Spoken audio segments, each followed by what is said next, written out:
All right, time. All right, let me get you guys right here.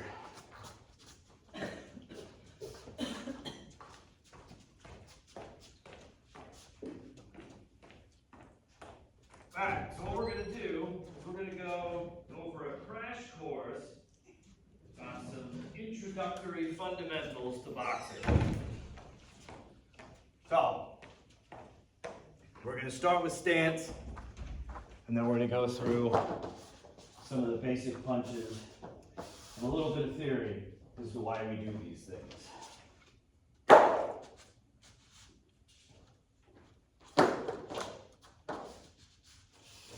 All right, so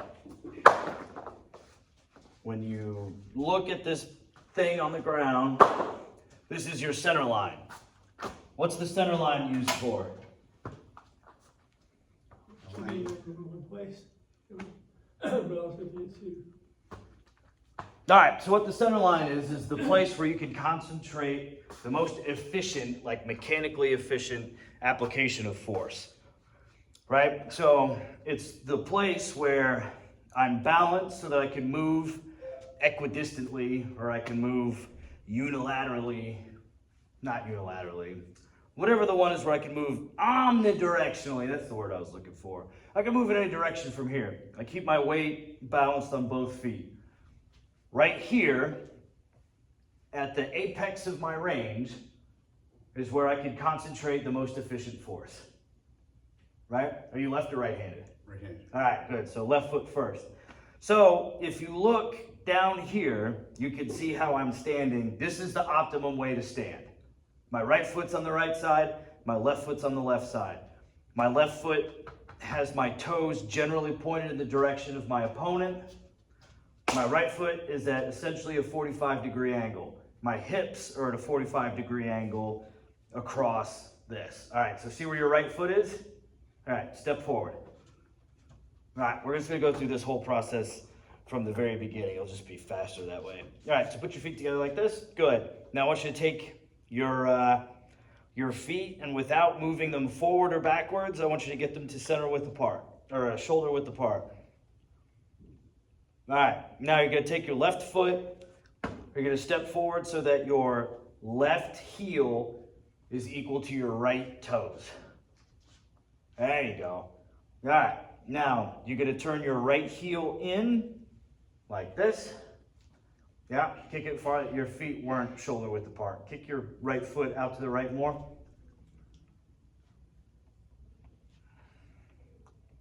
Not gonna start again. All right, so put your feet together like this. All right. Equidistant, so that your right foot and your left foot are the same distance away from the ruler. Spread your feet so that they're shoulder width apart. All right, add about 2 inches for both feet. Yeah, take your right foot, move it to the right a little bit more. A little bit more. All right, that's good. All right, now step forward with your left foot so that your left heel is even with your right toes. Now you're gonna turn your left toes in, just a hair. Good. You're gonna turn your right heel in, just a hair. There you go, good, right there. All right, so this right here, see how the line goes from your rear heel to your lead toes? That's your center line. So now what I want you to do is take this foot and bring it in a hair. There you go. Perfect. That's your center line. Now extend your left arm straight out. All right, this right here is where you can generate the most power. All right, so Will, I need you to reorient your whole body so that you're, put this foot right here. There you go. All right, now you're on your center line. All right, take your left arm, extend it straight. Nope, don't move your feet. Take your left arm, extend it straight out in front of you. All right, that's where your most efficient place to strike is. Okay. All right, so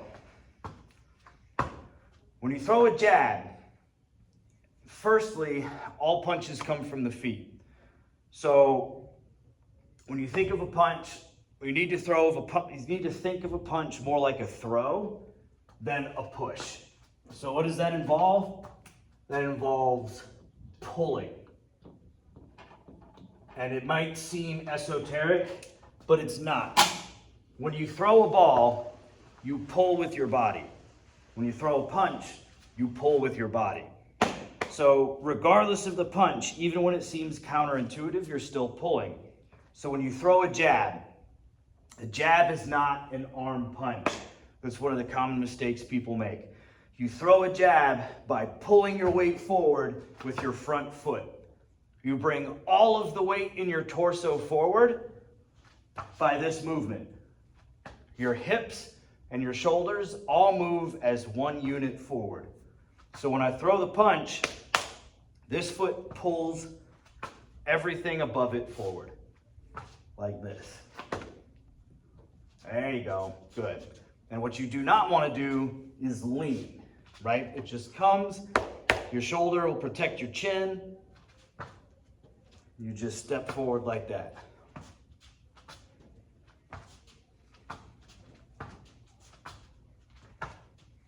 If you think of it as a pull, you're going to generate more force than if you try to push off your back foot.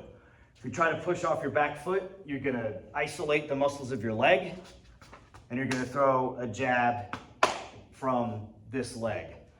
If you pull from here, you're actually going to use both legs. Thinking about it differently actually makes the motion happen differently, right? So if you ever watch a strongman competition, whenever they're moving the largest amounts of weight, they're doing it as a pull, right? Like they're pulling like a giant boat, right? Or they're pulling a Mack truck, or they're pulling an airplane, right? It's always a pull. So it's the same thing. You're going to integrate more muscular systems if you pull. So when we throw the jab, the foot's going to bring everything forward, and in ideal circumstances, we're going to pull everything right back. So we throw it, we bring it back. The elbow stays down. I'm not letting the elbow flare out because this is a really easy spot to hit if your elbow flares out. Also, you know, the fastest way between point A to point B is a straight line. And then coming back, it's the same thing. So everything's going to come out linearly. This also helps you understand where your punches are. Obviously, if you have a tactical inclination to try to change up where you're throwing your punches, you're going to change that. But from a basic standpoint, you have to master the fundamentals before you can master anything else. So we just want to get consistency in how we throw our jab. So the elbow stays oriented downward, and we turn. Really, technically, you're turning from the forearm, but we say you're turning from the wrist because it's easier for people to isolate that movement. Now, if you watch my thumb, right, you see my thumb comes out like this. When I get to extension, I turn it over. So go ahead and stick your thumb up. All right, now when you get to here, turn your fist over. Good, I'll bring it back. There you go, and bring it back to your chin. Where's your chin? Higher up, there you go. Bring your hands back to there. Good. Good. All right. So it's a very brief crash course in the jab. All right. Next punch, that's the one. Jab is the one. Next punch is the two. Two starts with the rear foot. Every punch starts with a foot. When you throw a two, it starts with a rotation in the foot. Your heel is going to turn. Your foot rotation is going to turn your knee inward. Your knee is going to pull your hip forward. Your hip is going to pull your shoulder forward. Your shoulder is going to pull your elbow forward. Your elbow is going to pull your fist forward. Now, when you are approaching the apex of the punch, you're going to squat your weight down on the right leg. So I'm going to rotate from here and then drop. The arm movement is exactly the same as it was with the jab, right? Everything's happening as a reaction to what the feet are doing. The arm comes straight out with the elbow down. When you get towards the apex, you rotate over from the forearm. But if you need to tell yourself to do it from the wrist, do it from the wrist. Just like that. What's going to happen is you're going to feel like you're not putting any effort into the punch. That's what mechanical efficiency is. You let physics do the work instead of you trying to exert your way through the punch. That way, if you're always throwing efficiently, right? Efficiency is the thing that makes all of the other aspects of your fighting better. Makes your gas tank last longer. It makes your strength last longer. It makes your speed last longer, right? So we want to be able to do everything as efficiently as possible. So we rotate and then we squat. That's going to help extend your range, and it's going to help you keep your head back. The last thing you want to do is shift your weight to your left foot, because as soon as that happens, your chin comes forward. There are times and places where that's appropriate, but most of the time and most of the places that is wholly inappropriate. Now, if you'll see my handy dandy thing on the wall here. So if I'm standing here and I don't turn anything, this is where my fist is, right here. If I extend my arm, but I don't turn anything, this is my range, right? If I turn my hip, but not my foot, that's as far as I can go. But now what happens when I turn my feet? I get an extra 4.5 inches, right? A lot of the times when people feel like that they can't hit the range on their two, it's because they're not adequately turning their feet, right? If you turn your foot, you're gonna extend out that extra 4 inches. And in boxing, that 4 inches is oftentimes enough to change the turn the tide of the fight. So that's why we want to do things efficiently and correctly. So turn that foot. I want you to imagine you're squishing a bug. Turn it. All right, don't worry about the fist or anything. Look down at your foot. I want you to turn it like this. Nope. Drop your hands. Grab onto your pants right there. All right, now look at your foot. Look at your right foot. Now turn your heel out. There you go. Practice that. Just look at your foot and turn it like this. Yep. Do it nice and slow. You too, Will. Grab your pants. Look at your feet. Look at your right foot. Now, practice turning your heel. Are you looking at your foot? Yeah. Are you looking at your heel? Look at your heel. All right. Now, make it turn out. Yeah. Yep, you're gonna have to put your weight on your toe instead of on your heel. There you go. Now try to turn it.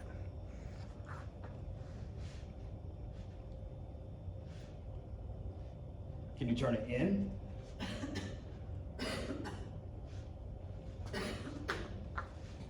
Yeah, you're not gonna be able to turn it if your weight's on your heels. Can you get up on your toes? Yeah. All right, now turn your right foot. There you go, look at it. Keep looking at it, grab your pants. Right, now, look at your heel. Turn it, just like this.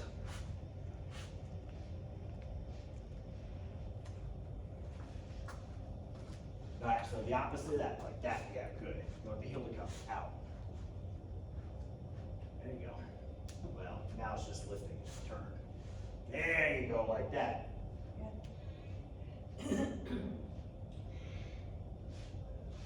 Right, so the reason I have you grab your pants is so your hands don't become a distraction, right?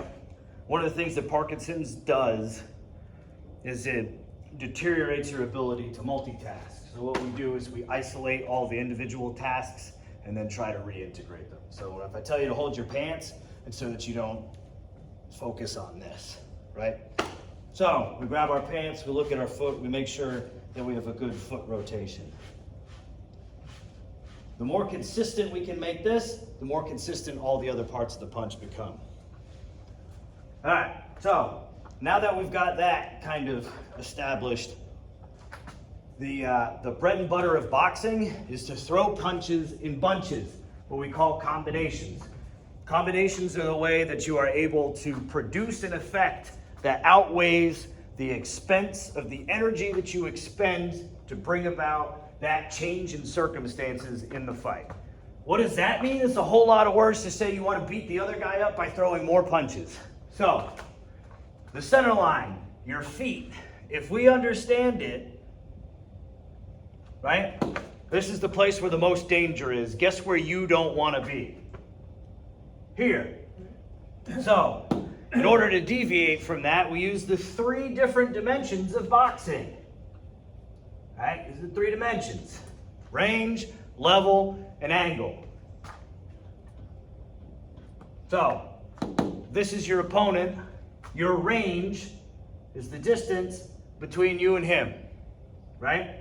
When you are quote unquote in range, it means one of you or both of you can make contact with each other. So this is his arm length. If you're right here, you are in his range. He is said to be in your range if you can hit him. Now, when it comes to range, there's a couple different subdivisions of range. You have out of range, which means it takes more than one step to hit your opponent. If it takes one step, i.e. if I'm here and I can make contact, that's long range. Medium range is when there's no step required, but I can still punch and get my arms at maximum length. If I can rotate and be at full extension, then I'm at medium range. Short range is when my elbows are bent, regardless of what I do. That's short range, right? Kicks also factor into this. So like when you're throwing kicks, you have kick ranges where long range plus is kick range, right? Knee range is when you get inside of long range to medium range. And then medium range to short range is elbow range if you're doing Muay Thai. Just throwing that out there in case you're interested. All right, so we have long range, which is one step. Medium range, which is no step. Short range, bent elbows, and out of range, 1+ steps. All right, that makes sense? Mm-hmm. All right, so level. People change levels poorly in boxing. At the end of the day,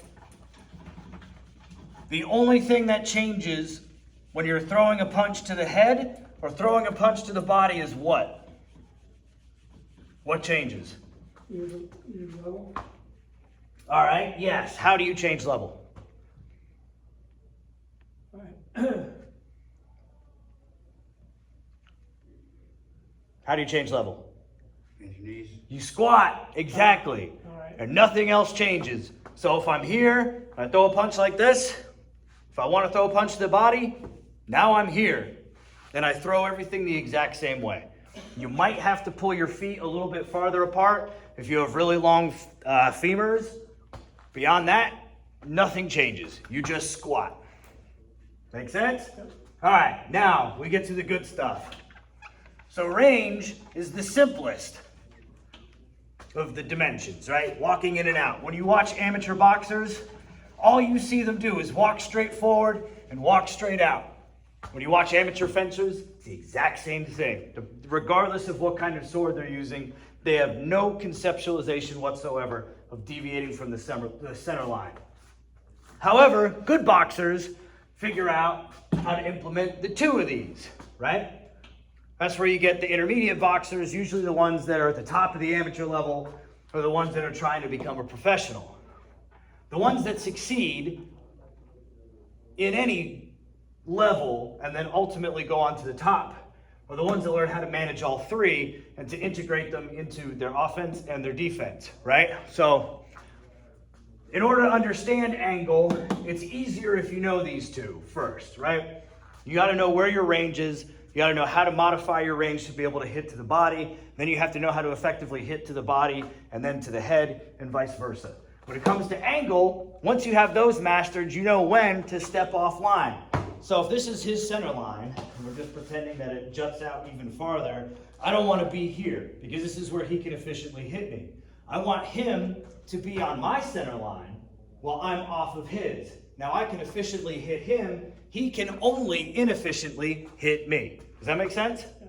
All right. So the most advanced form of fighting, whether you're fist fighting, whether you're sword fighting, whether you're kickboxing, doesn't matter. When it's interpersonal combat, the most advanced form of it is the form that comes off of your opponent's center line, because this is where all the danger is. Here there be monsters, right? So you have to learn how to pivot. on your front foot to come off this way, or to do a pie step to come off the other way. Now, what we did on last Thursday, if you see these markings on the floor, we worked on 2 different ways of changing angle while also changing your forward pointing orientation. So if I'm here, I can either pivot offline or I can step offline. There are different forms of offense that come from both. If I want to throw a right hook while moving to my left, and I don't want to try to throw it into your hands, what I'll do is I'll step straight offline, I'll turn my hips, and I'll throw what used to be called a British overhand, which is a right hook that comes straight up the middle between the opponent's fists. That's just one example, right? So if you're avoiding their center line and keeping them on your center line, that's the most efficient form of negating your opponent's defense. So with that comes a couple other factors that are kind of peripheral to that, but also extremely important. The cheapest, as in the most efficient and the least energy reliant form of head movement, is good footwork. So you see a lot of boxers doing all this, right? A lot of times they're deflecting their spine, right? Which should always be like this. You'll see people bending like this, and then it distorts the way that they throw uppercuts. So not only is it shitty defense, now it's also a poor application and transition to offense. So in order to minimize that, what we do instead of doing all this is we stay upright and we just move effectively with our feet. Now my head's not going to be in danger, and now I'm not wasting any extra energy. So you should always use your feet first and foremost for your offense and for your defense. If you do that, you're being more efficient. And again, efficiency is the most efficient way to extend the capacity of all the different aspects of your fight, right? So that's a lot more words, isn't it? Yeah. So what we just covered was range, level, and angle for both offense and defense, and efficiently doing so with your feet.